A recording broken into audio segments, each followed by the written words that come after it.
Saya tidak ingin banyak membuat opini, saya tidak ingin banyak berdebat. Apa yang Pak Suwarna dan Pak Tisna sampaikan, silahkan saudara selesaikan saja.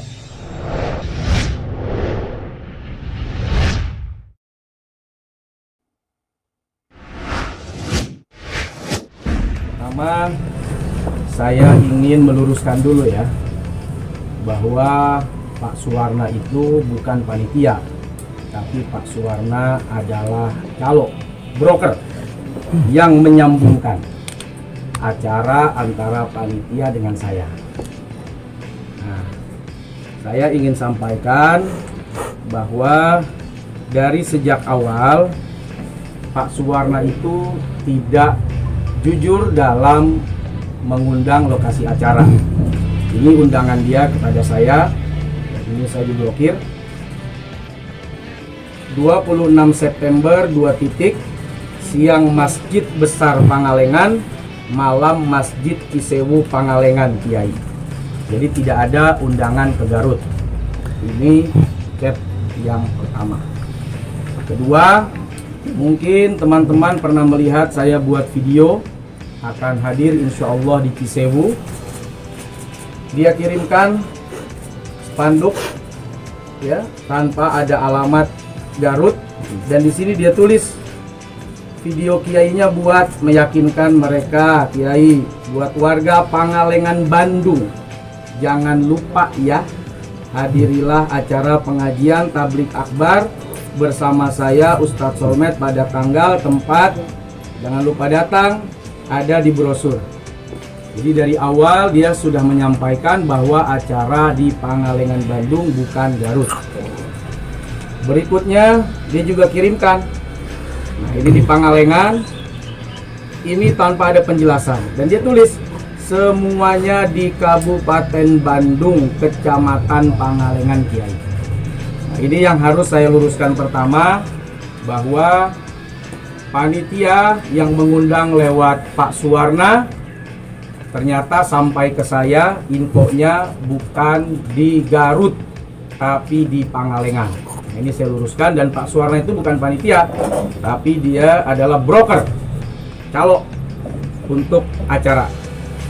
Baik karena dia tidak menyadari bahwa terlalu banyak kesalahan yang dia lakukan ya, sehingga asik dia bicara melontarkan ungkapan-ungkapan, tulisan-tulisan yang isinya pencemaran, fitnah, berita bohong, karangan.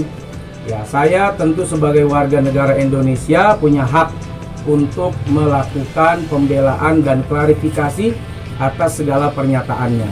Sehingga kemarin saat saya sudah sampaikan 2 kali 24 jam Anda melapor ke polisi, atau Anda minta maaf, atau saya akan laporkan tetap pada hari Selasa. Dari Jumat, Sabtu, Minggu, Senin, 4 hari saya tunggu. Tapi tidak ada iktikat baik dari Pak Suwarna dan Pak Tisna. Maka sesuai dengan janji saya, tanggal 5 kalau tidak salah ya, tanggal 5 Oktober, saya secara resmi mengadukan dan melaporkan persoalan ini ke Ditreskrimsus ya, Direktorat Reserse Kriminal Khusus Polda Jawa Barat. Nah, siapa yang saya adukan dan saya laporkan? 2 orang. Pertama Pak Suwarna, yang kedua Pak Tisna. Jadi saya hanya ingin menyampaikan, saya tidak ingin banyak membuat opini, saya tidak ingin banyak berdebat. Apa yang Pak Suwarna dan Pak Tisna sampaikan, silahkan saudara selesaikan saja di mata hukum di Polda Jawa Barat. Dan pasal yang kita kenakan semua rata-rata undang-undang. Nah, ini pasal yang pertama ya, undang-undang ITE, dari mulai pasal 27, kemudian pasal 36 dan pasal 51. Nah, itu ancamannya 12 tahun penjara dan denda 12 miliar. Jadi ini resmi sudah saya laporkan, sudah saya adukan, sudah saya sampaikan, beserta bukti-bukti yang saya miliki untuk diproses oleh kepolisian. Sementara itu, ini sengaja saya tutupi karena mungkin ada beberapa hal yang sifatnya rahasia ya, takut hemat.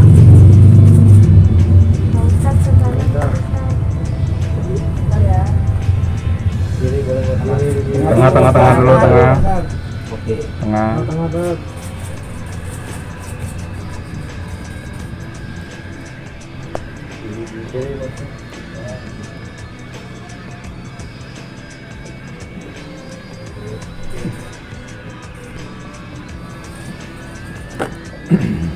Oke. Itu pasalnya sendiri, Ya. pasal 32 itu menyangkut apa ya, Kak? Ya, semua menyangkut serangan-serangan kepada kehormatan orang ya. Pada intinya pasal yang kita kenakan adalah pasal penyerangan terhadap kehormatan, pencemaran, dan itu semua ya harus dipertanggungjawabkan. Beda sama hate speech. Kalau hate speech itu kan hinaan, dikatain apa gitu, nah, itu hate speech. Tapi kalau ini pencemaran. Jadi kalau pencemaran itu ya tuduhan saudara kepada orang lain harus dibuktikan secara hukum.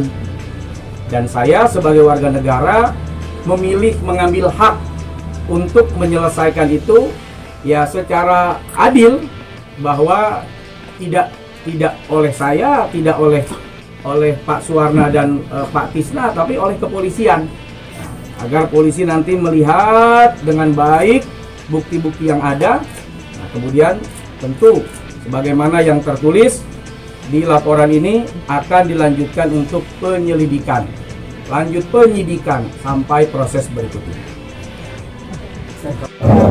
Terima kasih sekali lagi teman-teman wartawan, entertainment, media yang hari ini berkenan hadir dalam rangka bersilaturahim. Mudah-mudahan dibalas pahala yang berlipat oleh Allah Subhanahu wa Ta'ala. Amin.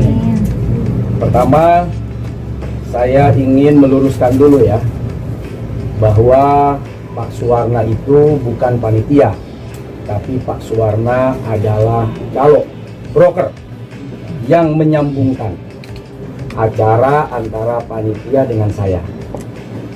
Nah, saya ingin sampaikan bahwa dari sejak awal Pak Suwarna itu tidak jujur dalam mengundang lokasi acara. Ini undangan dia kepada saya, ini saya diblokir. 26 September 2 titik, siang Masjid Besar Pangalengan, malam Masjid Cisewu Pangalengan Kiai. Jadi tidak ada undangan ke Garut. Ini chat yang pertama. Kedua, mungkin teman-teman pernah melihat saya buat video akan hadir insya Allah di Cisewu. Dia kirimkan spanduk ya tanpa ada alamat Garut, dan di sini dia tulis video kiainya buat meyakinkan mereka, kiai, buat warga Pangalengan Bandung, jangan lupa ya, hadirilah acara pengajian tablik akbar bersama saya Ustadz Solmed pada tanggal, tempat, jangan lupa datang, ada di brosur. Jadi dari awal dia sudah menyampaikan bahwa acara di Pangalengan Bandung bukan Garut. Berikutnya dia juga kirimkan, nah ini di Pangalengan, ini tanpa ada penjelasan, dan dia tulis semuanya di Kabupaten Bandung, Kecamatan Pangalengan Kiai. Nah ini yang harus saya luruskan pertama, bahwa panitia yang mengundang lewat Pak Suwarna ternyata sampai ke saya infonya bukan di Garut tapi di Pangalengan. Nah, ini saya luruskan, dan Pak Suwarna itu bukan panitia tapi dia adalah broker, calo untuk acara. Baik karena dia tidak menyadari bahwa terlalu banyak kesalahan yang dia lakukan ya, sehingga asik dia bicara, melontarkan ungkapan-ungkapan, tulisan-tulisan yang isinya pencemaran, fitnah, berita bohong, karangan. Ya, saya tentu sebagai warga negara Indonesia punya hak untuk melakukan pembelaan dan klarifikasi atas segala pernyataannya. Sehingga kemarin saat saya sudah sampaikan 2 kali 24 jam Anda melapor ke polisi, atau Anda minta maaf, atau saya akan laporkan tetap pada hari Selasa. Dari Jumat, Sabtu, Minggu, Senin, 4 hari saya tunggu. Tapi tidak ada iktikat baik dari Pak Suwarna dan Pak Tisna. Maka sesuai dengan janji saya, tanggal 5 kalau tidak salah ya, tanggal 5 Oktober, saya secara resmi mengadukan dan melaporkan persoalan ini ke Ditreskrimsus, ya, Direktorat Reserse Kriminal Khusus Polda Jawa Barat. Nah, siapa yang saya adukan dan saya laporkan? 2 orang. Pertama Pak Suwarna, yang kedua Pak Tisna. Jadi saya hanya ingin menyampaikan, saya tidak ingin banyak membuat opini, saya tidak ingin banyak berdebat. Apa yang Pak Suwarna dan Pak Tisna sampaikan, silahkan saudara selesaikan saja.